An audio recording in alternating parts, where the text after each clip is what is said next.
जाएगा तो कोई बंधक आपको देना पड़ेगा नहीं, कोई जमीन गिरवी नहीं रखना पड़ेगा, ना गाय गुरु बेचना पड़ेगा।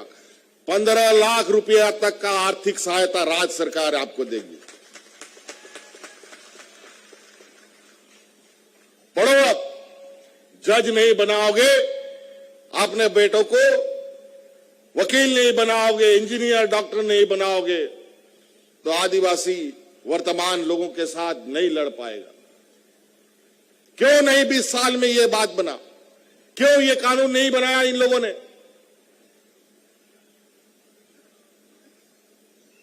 वो लोग नहीं चाहता है कि यहां का आदिवासी समाज मजबूत हो, अपने पैर पर खड़ा हो।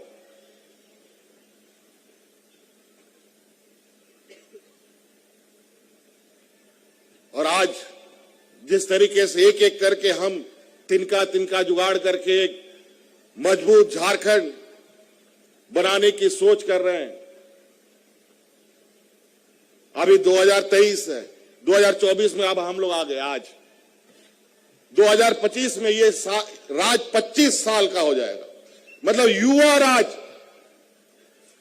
एक नौजवान 25 साल का होता है तो कितना मजबूत होता है, अपना घर परिवार का जिम्मेवारी उठाने लायक हो जाता है। लेकिन इस राज को तो बीमारू राज बना दिया इन लोगों ने 20 वर्षों में। 25 साल में क्या खाक अपना जिम्मेवारी उठा पाएगा, चुनौती उठा पाएगा? ये तो गनीमत है कि आज हम लोगों ने सरकार का बागडोर संभाला। कोरोना जैसा महामारी, सुखाड़ जैसी आपदा को हम लोगों ने झेला और आज विकास के एक रफ्तार को निरंतर हम लोग गति दे रहे हैं। नहीं तो जहां अस्पताल का ठिकाना नहीं, डॉक्टर का ठिकाना नहीं, इलाज का अता पता नहीं, बीमारी का अता पता नहीं, किसी को पता नहीं कि बीमारी का इलाज क्या है। और ऐसी आपदा, ऐसी महामारी गरीब राज्य के लिए अभिशाप के बराबर होता है। बगल के राज्य में जाके देख लीजिए, जो अपने को विकसित राज्य कहते हैं, यूपी वगैरह में लोग कैसे मरे, जानवर जैसा लोग मरा। मिट्टी घट गया दफन करने के लिए, लकड़ी खत्म हो गया उन लोग को जलाने के लिए। कोरोना से मारे गए लोगों को उनके परिजन नदी के किनारे छोड़ जाता था, कोई मैदान में छोड़ देता था, चील कौवे उसको नोच के खा जाते। दुनिया ने ये अलग अलग सूचनाओं से इस जानकारी को देखा। लेकिन आज इस राज्य में भी कोरोना आया, लेकिन कोई अफरा तफरी हमने नहीं होने दी, बल्कि अपने मजदूरों को ढोके लाया, कोरोना को ढोके लाया, लेकिन एक व्यक्ति को हम लोगों ने मरने नहीं दिया। वो इसलिए कि पूरा सरकार, पूरा व्यवस्था रात दिन चौकन्ना होकर पूरे राज्य की गतिविधियां देख रहा था। और आज इस गतिविधियों को देखते देखते इस राज्य की जनता को तो हम लोग बचा लिया। किसी को अफरा तफरी नहीं होने दी, बल्कि पूरा देश को ऑक्सीजन झारखंड ने सप्लाई किया। लेकिन इस कोरोना महामारी में हमारे 2 मंत्री शहीद हो गए। वो इसलिए कि कोरोना में भी वो घर में नहीं बैठते थे, गांव गांव देखते थे कोई भूखा तो नहीं सो रहा, क्योंकि काम धाम तो सब बंद, हाट बाजार तो सब कुछ बंद, मजदूर प्रधान राज्य है। और यही खबर लेते लेते कोरोना के ये आगोश में चले गए। हाजी हुसैन अंसारी साहब, टाइगर जगन्नाथ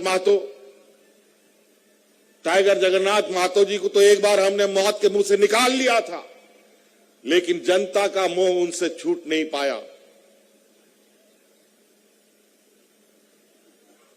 लगातार जनता के बीच में बीमार होते हुए भी वो जाते रहे और अंतोगत्वा कोरोना से बच नहीं पाए। ऐसे लोग हमारे साथ खड़े होते हैं और चलते हैं। अपनी जान की परवाह किए बगैर राज्य के जनता के लिए खड़े होते हैं। और ये लोग, विपक्ष के लोग, लगातार कुछ ना कुछ षड्यंत्र। अभी 29 तारीख को हम लोगों ने सरकार के 4 साल बिताए। लाखों की संख्या में लोग रांची पहुंचा, भव्य कार्यक्रम हुआ और इतना बड़ा कार्यक्रम, ऐसा कार्यक्रम था कि हमारे विपक्ष का आंख फटा ही रह गया। बोला कि ये तो हम लोग ना सकेंगे भाई। तो बस सूरज ढलते ढलते इन लोगों ने अपने संस्थाओं को हरकत में लाया और हमारे खबरों को दबाने के लिए अपनी खबर बनवा ली।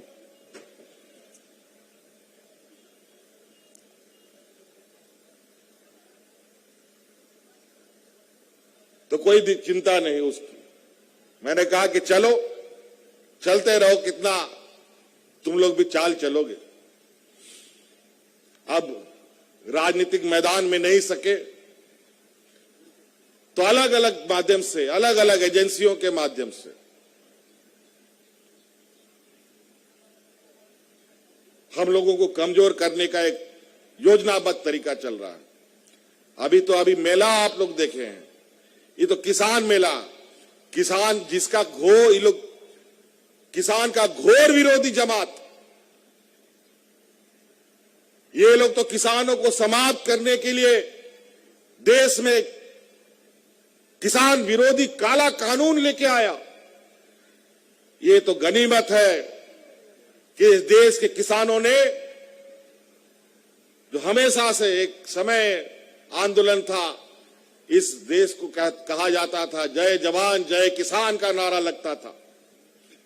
किसान, इनको लगा कि किसान सब अब कमजोर हो गया है, अब किसान लोग लड़ने की ताकत नहीं है। लेकिन किसानों ने भी देख लिया कि चलो अब दो हाथ हो ही जाए। 1 साल तक केंद्र सरकार को दिल्ली के चारों तरफ घेर करके रख दिया, दिल्ली से निकलने नहीं दिया। 1 साल तक किसान वहां पर अपना घर द्वार छोड़कर दिल्ली में डट के बैठ गया और इस आंदोलन में हजारों सैकड़ों किसान मारे गए, लेकिन वो घर वापस नहीं गए जब तक ये काला कानून नहीं वापस हुआ। अगर वो काला कानून पास हो जाता तो आज हमारा कोई चासा बासा आदमी नहीं दिखाई देता, सब खत्म।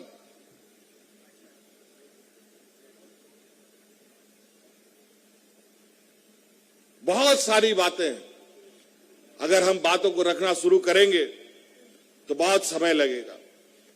अब शुरुआत है, अभी 2024 विशुद्ध रूप से राजनीतिक साल है। यह साल राजनीतिक उठापटक का साल होगा।